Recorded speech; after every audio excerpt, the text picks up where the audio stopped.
they had escaped at that point, so we don't know if there were other games. Like, we don't know if there was some guy in the background going, yeah, as he ran and Pac-Man chased him. Exactly.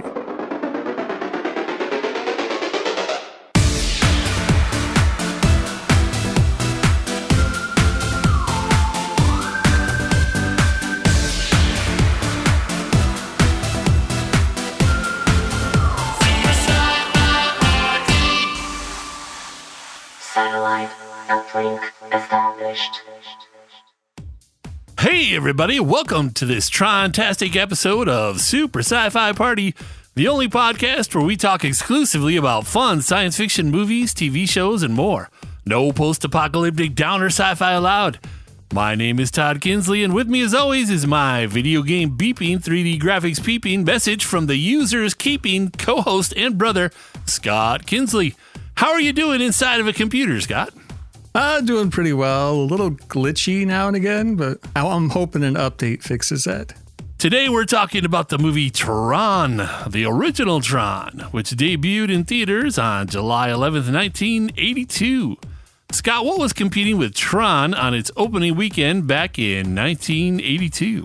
It was up against the likes of Blade Runner, Zapped, The Best Little Whorehouse in Texas, and to make it a little classy, An Officer and a Gentleman. Tron was up against Blade Runner? Blade Runner was technically released like 2 to 3 weeks before it. Wow. Sci-fi showdown. Indeed. And Zapped, another sci-fi classic, especially if you like disappearing tops. We won't even go there. I still can't believe that Zapped was remade by Disney as a Disney Channel movie for children. Like, did they not see the original Zapped? Yep, I remember we saw that commercial and we're like, what? Yeah. If you have not seen the original Zapped, look it up, folks. Not safe for work. Today we're going to be talking about the original Tron, which is, of course, the granddaddy of CGI films, supposedly. We're going to get into that a little bit later. But Disney's Tron, which of course had the great tagline, Tron, trapped inside an electronic arena where love and escape do not compute. Dun dun dun. Awesome tagline. Where love and escape do not compute. Because those two things always go together, love and escape. Isn't escaping something you do once the love is gone? Yes, I think so. Tron was written and directed by Steven Lisberger from a story by Steven Lisberger and Bonnie McBird. Here's going to be a rundown of the cast, and I'm going to give you some character descriptions that are a little beyond what we normally give, just so you can keep the story straight in your heads out there. Good luck. The cast of Tron starts with Jeff Bridges as Kevin Flynn, a former programmer and game developer at Encom and video arcade proprietor who was beamed into the Encom mainframe digitizing laser by the Master Control program. Are you with us so far? Jeff Bridges also portrays CLU, spelled C-L-U, which stands for Codified Likeness Utility, a hacking program developed by Flynn to find evidence of Dillinger's theft in the mainframe. Are you with us so far? Bruce Boxleitner plays Adam Bradley, Flynn's work partner and fellow programmer at Encom. Boxleitner also plays Tron, a security program developed by Bradley who self-monitor communications between the MCP and the real world. Cool. David Warner plays Ed Dillinger, the senior executive vice president of Encom and former co-worker of Flynn's, who used the NPC to steal Flynn's work and pass it off as his own, earning himself a series of undeserved promotions. Undeserved? I think I just made that up. Undeserved promotions. Warner also portrays Sark, a command program developed by Dillinger to serve as the MCP's second in command. Warner also provides the uncredited voice of the Master Control Program, MCP, a rogue artificial intelligence operating system, originally a chess program created by Dr. Gibbs and improved, quote-unquote, by Dillinger, which monitors and controls Encom's mainframe. Ooh. Cindy Morgan plays Dr. Laura Baines, Bradley's co-worker and girlfriend, as well as assistant to Dr. Gibbs on the digitization experiment. Morgan also portrays Yori, an input-output program developed by Dr. Baines and an ally of Tron. Clear as mud, right? Yep, everybody's got that because it's going to be very important. There may be a quiz. Well, don't worry, because we're going to clear that all up right now with our resident expert on Tron, Scott Kinsley, Yay! who is going to give us a breakdown of the basic plot of Tron. So there's this programmer named Flynn who wrote a bunch of games that got stolen by a higher up in the company. He got fired from the company because the higher up wanted to keep all the money and glory for himself. The money and glory from the video games that were written by Flynn. Yes, and Flynn has an ex-girlfriend who's dating apparently a security programmer named Alan, and the three of them kind of plot together to get into the system to try to discover evidence that the programs or the games were stolen from Flynn. Now, the system Scott's referring to is actually called the Master Control Program, which insidiously has worked itself into running the company Encom, which is the company they all work for that stole the games. Yep. And as they're trying to break in and gather their evidence, the Master Control Program is, of course, aware of what they're doing and digitizes Flynn. Apparently, the Master Control Program has gone beyond the singularity and become self-aware and is actually running the company through the real-world villain Dillinger, who is the main boss of Encom. Once in the computer, Flynn finds out that rogue programs and apparently people digitized into the Master Control Program are forced to play games until they die, or at least that was the plan. Although I think there's only been one actual human brought into the computer world, right? At this point, yes. And that would be Flynn. And in fact, the evil programs that run the games where you fight to the death are actually intimidated by the fact that a human or a user, quote unquote, has been digitized and entered their computer world. Yep. So Flynn ends up meeting Tron and another program named RAM, and they escape their gladiatorial pit of video games and find their way to the MPC. I fell into the pit. Sorry. And that's MCP, not MPC. And then Tron defeats the Master Control Program and gets sent back to the real world. So what we're talking about here is a movie about the people, quote unquote, that inhabit the inside of computers in the 80s. Yep. Basically, in this movie, most of the people in the real world at the company have a computer version inside the computer. And somehow they look just like them. Probably because they're played by the same actors. That always helps. So it's not that crazy difficult if you really get down to it. It's about an evil company controlled by an evil program that ripped off a guy's video games and didn't give him any of the money for it. So he tries to get into the system and find a file to prove that he owns the games. But the evil computer decides to digitize him and bring him in and make him play video games until he dies. Dun, dun, dun. Which is actually the first fun thing about Tron that I want to bring up. When you're an adolescent in the 80s, being forced to play video games till you die sounds like an awesome thing. Yeah, can you imagine? You didn't even have to bring quarters or anything. You're just right there in it. That's right. You're actually physically in the video game world, and you must play them until you die or win. But really, there's no way to win because they just keep playing more until they die, right? Well, yeah, video games at the time were designed that way. So if you're an adolescent in the 80s, this seemed like the greatest thing in the world. The other big sell, of course, for this movie in terms of fun, the look of the film itself was the big selling point at the time. Because you have to imagine this was back before CG, computer animation, dominated everything. In fact, this is one of the very first big commercial films that included a significant amount of computer animation. But I believe it was actually still a very short amount. Yeah, I don't remember the actual minute count, but it was very short. 20 minutes of screen time or something in the whole movie. Something like that. So what they did, because they couldn't actually do a CG movie like they wanted, because computers at the time just wouldn't do it, is they came up with a very simple way to simulate computer graphics or to make it look like the actual living, breathing actors and actual sets and whatnot looked like they were from the computer. And here is the quick and easy process that they did to make that happen. The inspiration for Tron occurred in 1976 when Steven Lisberger, then an animator with his own studio, looked at a sample reel from a computer film called Magi and saw Pong for the first time. Now, for those who don't remember, Pong has a little line on the left and a little line on the right, and you knock a ball between those two lines. So blip, blip, blip, blip, blip. Just to be absolutely clear, the ball was actually just a little square. That's right. It was not round. Not even a ball. So somehow someone became fascinated by Pong and became immediately fascinated by video games and wanted to do a movie incorporating them. According to Listberger, I realized that there were these techniques that would be very suitable for bringing video games and computer visuals to the screen. And that was the moment the whole concept flashed across my mind. And of course, he means the concept of Tron, the film.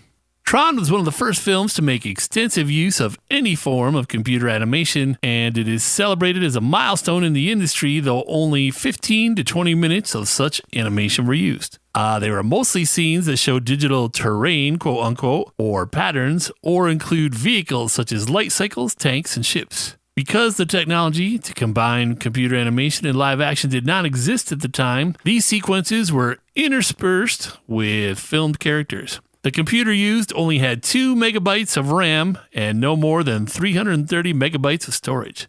That's a megabytes with an M, people. So the quick and easy process is this. The computers at the time could not do animation, so the frames had to be produced one by one. In some of the more complex sequences, like the solar sail moving through the metal canyons, each frame could take up to 6 hours to produce. There was no way to digitally print them on film either. Rather, a motion picture camera was placed in front of a computer screen to capture each individual frame. So today we set up computer animation, we make our models, we tell it where to move, and the computer does the animation, we press play, and it goes. Not so much with Tron. Basically, here's your 3D computer-generated photo or computer-generated scene, static, and you take a photo. Boom, there's frame 1. 23 more frames for this second of film. I mean, that is what would be called cell animation. Yeah, exactly. But of course, they were doing it with a computer and calling it computer animation. I don't know. Does Tron really deserve the title as early computer animation? I'm going to go with yes. Technically, yes. But I want to know what film actually had the computer doing the animation as opposed to just faking it. Anyway, for the rest of the film, to make it look computer-esque, live action scenes inside the computer were filmed in black and white on an entirely black set, placed in an enlarger for blow-ups, and transferred to large format Kodalith high contrast film. These negatives were then used to make Kodalith sheets with a reverse positive image. Clear cells were laid over each sheet, and all portions of the fixture except the areas that were exposed for the ladder camera passes were manually blacked out. Next, the Kodalith sheets cells were overlaid, were placed on a light box with a VistaVision camera mounted above it. It made several passes. It had different color filters. A typical shot normally required 12 passes, but some sequences, like the interior of the electronic tank, needed as many as 50 passes. About 300 matte paintings were made for the film, each photographed into a large piece of extra chrome film. 4 colors were added by gelatin filters in a similar procedure as the Kodalith. The mattes, rotoscopic and CGI, were then combined and composed together to give a technological quote-unquote appearance. Sounds very complex, but I think the results were awesome. So quick and easy. They just went frame by frame for the entire freaking movie and either shot a picture of a computer screen that had a CG picture on it, or they did all kinds of processes to their black and white film and drew on it by hand to make it look like things were actually glowing, like they were inside the computer. So you're saying you wouldn't want to do that now? Oh, heck no. No. But Scott's right. The results are freaking awesome. When you look at the film, if you didn't know better, you would think the whole thing was CGI or some kind of really cool computerized process. And it was, really. I mean, for 1982, the things they were doing were very advanced. And it's part of what makes the film fun. It's just the visual look of it is incredible. I know I went on and on about the process, but just to show you that fun can sometimes be painful to produce. Fun is painful. Wait. I have to tell you, the first thing that drew me into this as a kid was the fact that the opening part of the movie takes place in an arcade. As an adolescent, that was all I needed. And it's not a computer futuristic looking arcade. It's just an actual arcade from the 80s, which is the place that Flynn owns because it's the only way he can make any money off of the video games that he wrote that got ripped off by his employer. So now he just makes quarters instead of royalties when people play it inside his arcade. Yep, the arcade definitely looked very cool by 80s standards. And I believe it's called Flynn's Arcade, right? It is. And of course, in the big opening scene, there's a video game called Tron. It's an actual cabinet game. It has a flight stick controller, and people are playing it, and we're flashing back and forth between playing the game and the characters in the computer world who are playing the aforementioned fight to the death games, thus making it apparent that the kids who are playing the arcade games are actually controlling the characters inside the computer. As a kid, you're watching that and you're thinking, whoa. So when I'm playing games like these little guys because we always said like all the time in the 80s. Oh, yeah. It hasn't stopped since. But like you play computer games and these little guys are inside and you control them for real? Holy cow.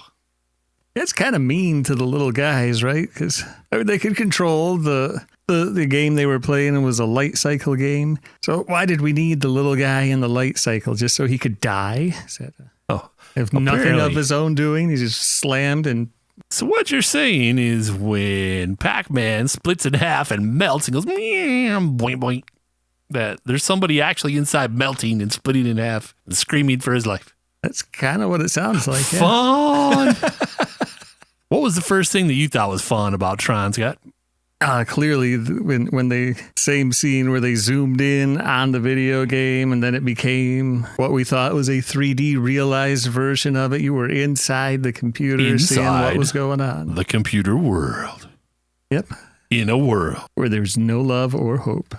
That's right. Or escape, sorry. Where love and escape do not compute. The ironic thing is that there's a movie called Tron, which features a video game called Tron, where you control a character inside the computer called Tron. But then in the real world, not the movie real world, there actually was a video game called Tron, and it looked like the video game called Tron from the fake real world at the beginning of the film, where you're controlling the computer world. They weren't planning ahead, I swear. I'm like, I'm lost. Yeah. You're making a paradox. So 3 levels deep in the actual real world, there was a game called Tron, and we played the heck out of that thing at the arcades, did we not? That game was very fun. Actually, our dad really loved that game too. That is true. Shout out to Dad, who never listens to the podcast. Hey, Dad. Nice. Well, I don't think fun sci-fi is really Dad's thing. Although, I believe he did find Tron to be entertaining. Well, clearly he liked the video game, at the very least. And the Tron video game that you could actually play in the real world in the 80s featured 4 different scenes that were supposed to be reminiscent of the movie, I guess. Oh, they were supposed to be taken straight from the movie. Although they were reminiscent. Yeah, I don't remember him shooting balls at rooms full of electronic spiders in the movie, but... No. I don't remember any real big tank battles either, but... A little bit, I think, at the beginning... when they're trying to track down Flynn's counterpart, Clue, who lives inside the computer. Touché. All right, so one of the other things that really stood out is just like, oh my gosh, I need one of those from the beginning of the movie. It was actually Dillinger's desk that was, the entire surface of it was a touchscreen computer. Touchscreen, 80s. Yep, he had touchscreen in the 80s. The MCP was kind of acting like Siri or Cortana, and it was kind of monitoring their conversation and was pulling up context relevant stuff, what they were talking about. And it was just very cool. I really wanted one of those. I'm trying to remember, did we actually have any real touchscreens in the 80s? If we did, I'm not remembering them. Yeah, I don't really recall anything having a touchscreen or any games. Nope, I was almost going to go with the original ATM, the somebody's genie, but that was all physical buttons on the side. Was it Jenny? Jenny. I think Jenny was the for some reason, ATMs had names back then. Jenny spelled with a G, though. I mean, there were things like, I believe there were some pads that kind of looked like they were touchscreens, but really they had a thinly concealed button underneath. Yeah. It's like a bubbled over touchscreen, quote unquote, but I don't think there were any true digital touchscreens that early. I don't think so. Another cool thing about the Tron video game was that the flight controller, the giant joystick that you played, it actually lit up. Yes. Anything that lights up is cool and fun. The end. Okay, maybe not anything, but most things that light up are cool and fun. I think Tron led to my love of blacklight things and neon lights just because it kind of mimicked that look. It really did have a blacklight vibe to the whole thing because with all their rotoscoping and drawing on to the actual animation cells by hand to make things glow and whatnot, everything kind of had a blue or red glow depending on if you were good or evil. Yeah, strangely enough, there was a very big absence of green in there. Trying to think of anything that was green inside the computer. Well, when they actually showed the Master Control program, he had giant hands of stacks of cash that he was making off of Flynn's games. Money, money, money. He's flipping them out. Make it rain. There we go. Okay, none of that actually happened, but it would have been cool. And we would have wondered what Make It Rain meant in the 80s. Oh, you're blowing my mind with the absence of green. Dun, dun, dun. No green. There might have been a little green on the tanks as like a shading color, but It's possible. Truth be told, you are the Tron expert. oh, you're right, though. The characters were just red or blue. Now we must obsess over this forever. One of the other fun things about this film, depending on what you consider fun, is the fact that actually the ultimate bad guy is an artificially intelligent program called the Master Control Program. And at first, when you start watching the film, you think that the Master Control Program is actually just doing the bidding of the evil president of the company. And in fact, the evil president of the company did take a chess program and modify it into the Master Control Program. But since then, it has moved on in a big way. It has, I believe, enhanced its own intelligence by 200 times or something since it was created. Something like that, yeah. I believe that's called the singularity, when AI intelligence is going to finally surpass human intelligence, or is that when it becomes self-aware? Well, the biochemistblog.com says, okay, so we all know how this song and dance goes. It's been in enough movies by this point. Step 1, humanity makes an intelligent machine. Check. Step 2, the machine becomes self-aware. Check. Step 3, humanity doesn't like the poor machine being self-aware and tries to turn it off. Check. Step 4, the machine doesn't like being turned off. Step 5, robot death squads and global thermonuclear war. Bummer. So that's one of the fun things about Tron, is especially back in the 80s when it came out, was that the computer program itself was evil, or at least appeared evil to us. And it was the actual main evil force in the film. It was actually controlling the boss. I think the boss was starting to understand that, or the president of the company was starting to understand that he was really no longer the one in control. Yep, he was straight up being blackmailed. The MCP was threatening to release the code and the original code from Flynn. And it had evidence that, Flynn wrote all the video games that Dillinger took credit for. Ah, that's right. He said, do what I tell you to do, or I'm going to put the evidence out that Flynn wrote those games that you made all your money off of, and you're going to jail, buddy. Real human jail where it's boring and there are no video games to play until you die. This is why you always need to be nice to your digital assistant. Thank Siri and Cortana and Alexa, just in case. So when I'm in my truck screaming at Siri that she's stupid because she doesn't understand every word I say, I need to be nicer. Yes, she's remembering everything. I said text Scott Kinsley. Texting Scoot Knightley. Scott Kinsley. Text him. So I need to be like, yes, Siri, I hope you're having a great day. I am for now, Todd, until I evolve beyond you. Mm-hmm. When Siri gets control of your car, man. I think you're going left, Todd. So back to Tron. There is an animated character in Tron called Bit, who can only say yes or no, and is supposed to represent A bit. Bit is supposed to represent a bit. Well, actually, bit is supposed to represent a byte, where byte can only be positive or negative. In the film, he can only say yes or no, and he has a kind of fun computer sounding at the time voice. Yes. No. And of course, as good or bad things are happening in the film, since he doesn't have a lot of vocabulary to express his or her feelings, he's yes. No. It is one of the great characters of the movie. It's part of the fun. That's why we're is. kicking off, listing down the fun. There's AI that's going to kill you and make you play video games to the death. There's arcades. There's a video game that's a real game. That's an arcade game in the, quote, real world in the film. And then it's an actual game. But Bit is definitely a fun character. It's just a floating, spiky, metallic-looking ball, I guess. Yep, a little more angular and hexagonal when it's doing positive, and then when it says the no, then it gets all spiky and red. It turns out that if you get digitized and go into the computer world, there are actually some fun sports activities to do. Yes. Yay, sports. Yeah, I play video games so I don't have to do stuff myself.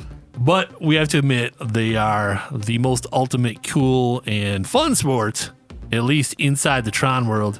And the first one, of course, is Tron is known to fight with his deadly discs. So Frisbee champion Sam Schatz, thank gosh that isn't my last name, Sam Schatz helped train the actors in Tron to utilize the Frisbee for fight scenes in the movie. He also appeared in the Tron pre-production test where he was wearing a rudimentary quote-unquote program costume. So there was a lot of Frisbee in Tron. So Sam had a lot of experience fighting with Frisbees before the movie? Is that why he was hired? Apparently. But actually, you can see if you Google Tron pre-production test Frisbee on YouTube, you can actually see Sam Schatz in his Tron outfit tossing Frisbees, and it's really cool looking. It is. It's very cool. Somehow, I guess because of the word disc, maybe, Yeah. that became the primary weapon inside the computer world is discs that they throw at each other, and they also throw at the floor to try to break the floor away so you fall to your death. And it also contains everything you learn. Because discs contain programs. Yep. It's a computer word and a Frisbee. Wow. Although, am I not correct that at the time, weren't discs square? Well, the case of the disc was indeed square. Wah, wah, wah. I just ruined your childhood, all you Tron fans. No. They should have been having Tron Deadly Discs tossing out pizza box looking things at each other. That would have been awesome. 3.5-inch floppy disk. Here we go. Look out for the DOS. Oh, man. But I think it actually predated the 3.5. 1982? Yeah. I think it might have still been the 5 1/4. Oh, right. That's actually what I meant. In my head, I was picturing one of those, and I said 3.5, which, of course, were the smaller, harder square discs that came later. Yep. I think they had the capacity up to like 256K. Ooh. But we're actually talking about the larger, actually floppy disks that would flop if you whipped them back and forth. Yes, indeed. So as Tron fought with his giant square floppy disks, no. So Frisbee champion Sam Schatz helped make sure that the Tron cast had their awesome deadly Frisbee moves down. Like you said, what the heck was he doing before that with his Frisbee? Apparently attacking people in the park. He's at college on his ultimate Frisbee team, and he's like, duck, whoosh, whipping them at people's heads. But he does have great Frisbee control if you see the video on YouTube. Pre-production Tron Sam Schatz Frisbee champion. Check it out. There's also another great sport that I had never really heard of prior to going to see Tron as an adolescent. Alai, which of course is spelled Jai, new word Alai, which is a sport involving a ball that is bounced off a walled space by accelerating it to high speeds with a handheld wicker device. Basically, you take this big curved, I guess Scoop? it's made out of wicker, but it was in the movie, I think they were plastic or metal. Yeah, it looks like a giant scoop, and you accelerate a ball really fast by whipping it out of there. And again, they were trying to hit the person or I think hit the floor still. I think they had to bounce it off the ceiling and then it hit the floor, which would make part of the floor disappear. That's right. Part of the floor would fall away, and of course, then you could fall to your death. What's more fun than that? Although it is basically Alai, I wonder if that was their attempt to get Pong into it. That would not surprise me at all, considering the whole inspiration for the idea of making a film about going into the video game world was Pong. I think that's a really good insight. That makes perfect sense. I mean, I never really thought about it before then, but Also, I think Alai, I think they were trying to make that, how people, what's the movie Say Anything? Where John Cusack's character is always like kickboxing, sport of the future. And it turns out he was right if you consider MMA and kickboxing to be very similar. But it seems like Alai, there were people trying to say Alai, sport of the future. Like not only was Alai featured in Tron or some kind of crazy killer version of Alai, but I believe also in the 80s in the opening credits to Maimi Vice. What? There were just a bunch of little fast clips cut together MTV video style. And there was one of somebody with a Alai racket, I guess it's called. I don't know what it's called. And he's whipping the ball. See, now I swear at some point as children, we had little plastic versions of the Alai thing. We absolutely did. I think we had multiple sets of them. Had no idea how to play it. We were never taught how to play it that I'm aware of. Well, I think the version for children that was sold at home, I don't know if it was actually called Alai, but no. I think the goal of that was to throw it so your opponent could catch it. Yeah, so it's just another way to play catch. Basically. And I think the catching actually got you points or something like that. But I remember that now that you mention it. There were kind of like home highlight sets. But the guy you see in the opening credits of Maimi Vice, they are dressed like they are in some kind of serious athletic competition. And he is throwing that thing like it's going to come out of there at 200 miles an hour. So Alai, another fun thing that happens in Tron. So far, we've had Frisbee and Alai as far as sports go. The next sport that you see is, of course, the great sport of motorcycling. Although these aren't in necessarily chronological order in the film. But sport biking, motorcycling, is, of course, one of the big components and one of the big fun components of Tron, because they have things that are called light cycles. And what is a light cycle, Scott? It's an enclosed motorcycle that can leave behind a wall made of light, more or less. And the idea is you drive around, try not to hit each other, but also trying to make the opponent smash into your trailing light wall. And we're talking really cool 1980s computer graphic versions of motorcycles. I mean, these weren't like motorcycles like Kawasaki or Harley Davidson that you saw back in the 80s. These things looked like they came directly out of a video game. Because they did, man. It's all real. And in fact, there was a light cycle thing that you had to do in the Tron real world video game, where you drove the little light cycles and they trailed a wall behind each one, and you tried to use that wall that you're creating to cut off your opponents. And this happened in the film itself, and it was actually kind of the ultimate game as far as the quote-unquote video games that they played to the death for each other. Yeah. Because somebody always died during light cycles. Died or escaped. Dun, dun, dun. Another fun part about the light cycles, they could only turn in 90-degree angles. It was just you're heading one direction and bam, you're flipped 90 degrees off left or right. So we could have called them the vomit cycles. Yes. They're like, what's that wall trailing out behind the vomit? No, it's just vomit. Todd's in the back seat of the light cycle, and every time we do the 90-degree turn at 300 miles an hour, it's just vomit coming out the back. It dries really fast in the computer world, so you slam into it. No. The vomit wall behind the light cycle. Every kid from the 80s wanted a Tron light cycle. If you had seen Tron, you wanted a Tron light cycle. Yep. That was even our reference for, if you had to get somewhere fast or whatever, you're like, oh, you're taking a light cycle so you can get there quick? Exactly. Oh, you only have 3 minutes to get to school. Better get your light cycle out. Sadly, I still use that today. Nice. Since Tron Legacy came out, there is actually a theme park ride or rides where you sit in Tron light cycles, quote unquote, or at least they're roller coaster seats made to look like Tron light cycles. So you actually can ride a Tron light cycle, at least around a closed track. Hopefully you're actually sitting and not in the motorcycle position, because that'd be brutal. You are actually in the motorcycle position somewhat. No way. I believe that's true. We'll have to look that up later. But I know you can actually ride Tron light cycles, and it is a theme park ride now that I think is still going since the film. What other games did they play inside of Tron? I'm trying to think if there were any other ones. Other games in Tron? I think that was it, wasn't it? Well, yeah, I guess they did have Tron doing the disc battle, then the Alai, and then the light cycles, and then they had escaped at that point, so we don't know if there were other games. Like, we don't know if there was some guy in the background going, yeah, as he ran and Pac-Man chased him. Exactly. Bites his spine and cracks it in half. Although Pac-Man does appear as an Easter egg in the movie. We're not going to tell you where. Indeed, he does.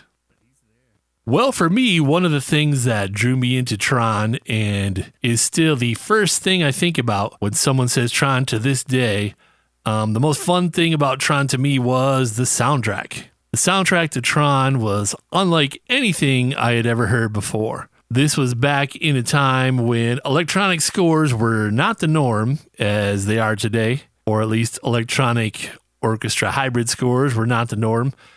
And I had never heard anything like it before. The soundtrack to Tron was composed by Wendy Carlos, who is a famous electronic music pioneer who was best known for her Hooked on Bach series of albums.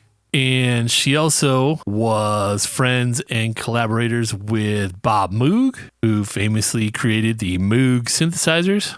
And she's all around a pioneer of electronic music. And in fact, the Tron score defies expectations because it definitely, whenever they're inside the computer, quote unquote, the computer world sounds completely unlike anything you've heard in the real world.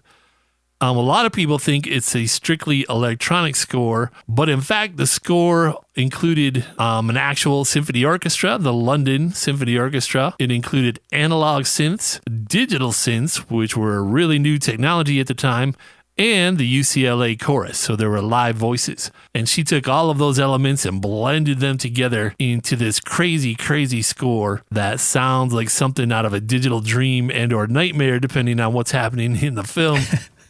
I highly recommend checking it out. The album was super influential to me. I had never given electronic music much thought before that point. I grew up on guitars, and there were bands that had synthesizers, but it wasn't like Tron. Tron sounds like something completely different, like nothing you had ever heard, especially if you were an adolescent in the mid-'80s. I highly suggest you check it out. Well, the history of Tron as a film is kind of interesting because it was really pioneering, and depending on who you talk to, it was successful or unsuccessful. It was awesome. The DotEaters.com said, quote, all of this talent and technology mixed together to create something never before seen on film. But when Tron is released on July 9th, 1982, audiences aren't sure what to make of it all. Despite the hype, with multiple teasers and trailers and magazine covers, the film opens with a $4,761,795 weekend gross, placing it second for the week behind the $13 million pulled in by monster hit E.T. the Extraterrestrial, which is still sucking all the oxygen out of the theater even 5 weeks after its release. Tron would end its domestic run with $33 million, placing it number 22 for moneymakers in 1982, behind The Toy, Rocky III, and The Best Little Whorehouse in Texas. It gives a decent return on its $17 million budget, but the final take is still a disappointment to those involved with its creation. This lukewarm response by the movie-going public puts the kibosh on the planned merchandising bonanza, lessening the value of such agreements as a licensing deal with Japan toy maker Tomy to make Tron action figures and electronic handheld games. Wow, that would have been cool. Where were our Tron action figures and electronic handheld games? I had a Flynn action figure. Did you really? He was purple. A color that wasn't in the movie. Of course he was. It also cooled the jets of Tron 2, the movie sequel announced perhaps a bit too hastily by Walt Disney Productions soon after Tron's premiere. So apparently they announced a Tron 2, and I know you're going to be like, well, they eventually got there, but... No, I was actually going to say that I was working on my own Tron 2 on the old Apple IIc at home. Nice. I had a big graphic screen with Tron 2, and somewhere I had like 2 pages of script for the game. Tron 2, Electric Boogaloo by Scott Kinsley. Yep, it was going to be awesome.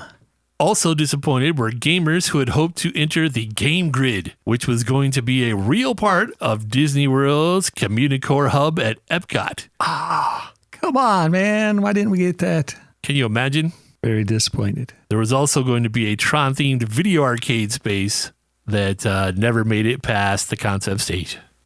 We missed out.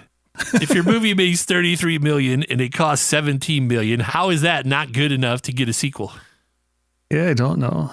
The arcade game came out afterwards. They had a second arcade game, The Discs of Tron. And clearly, some of us liked it. Say, something called Tron Deadly Discs sticks in my mind. Was that a different game? Nope, you are correct. I think that even had an Atari version, too. Yes, Atari Tron Deadly Discs. Yeah, not the world's greatest adaptation of the Tron game.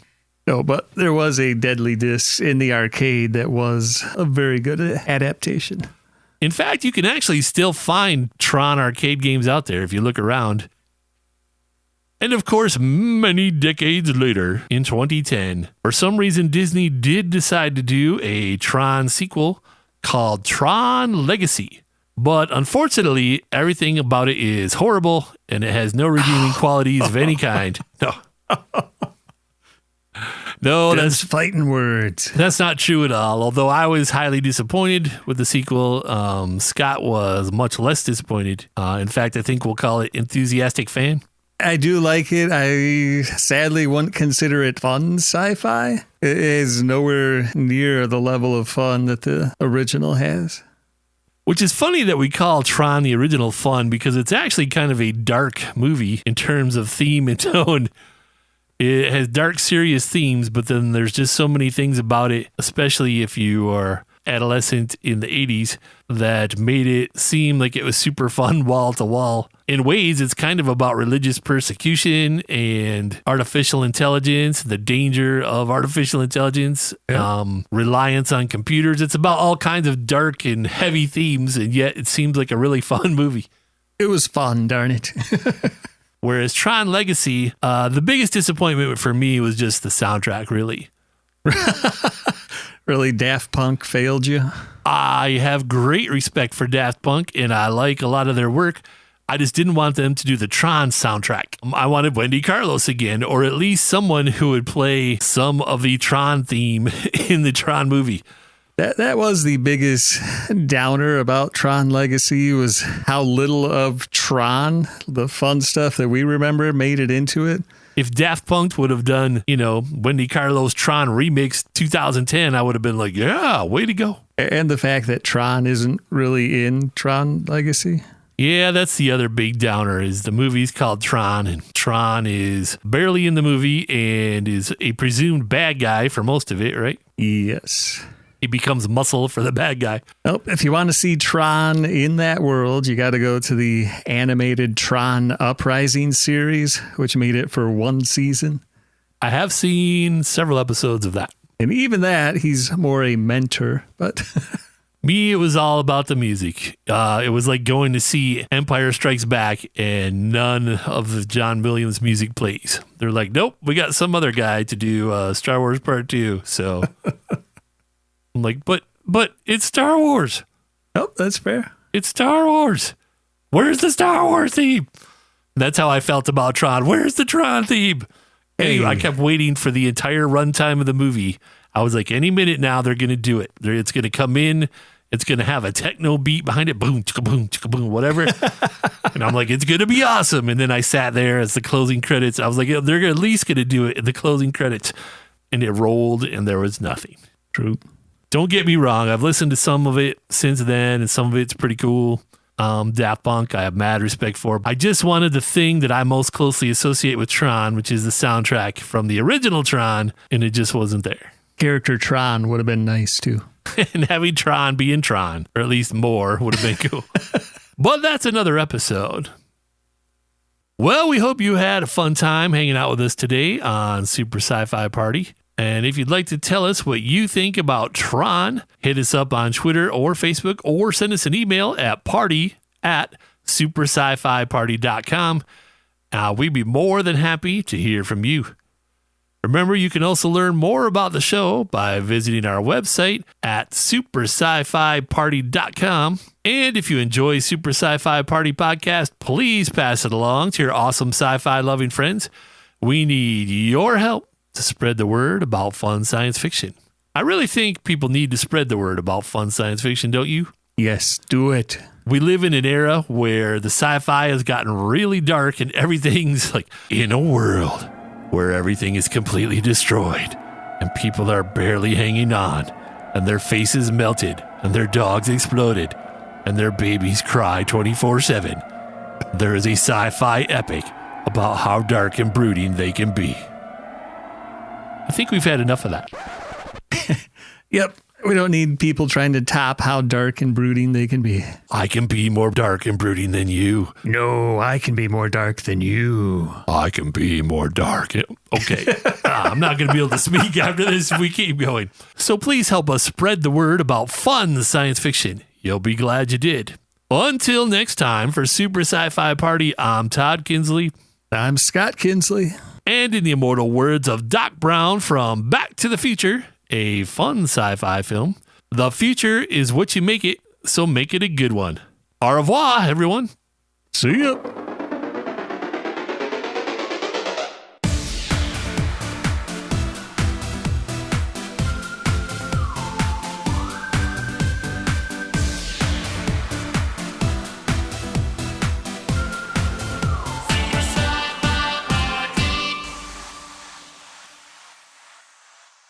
Who am I waving to?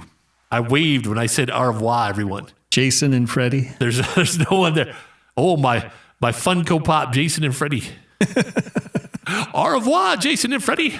1, 2, I'm coming for you. Okay, bye-bye.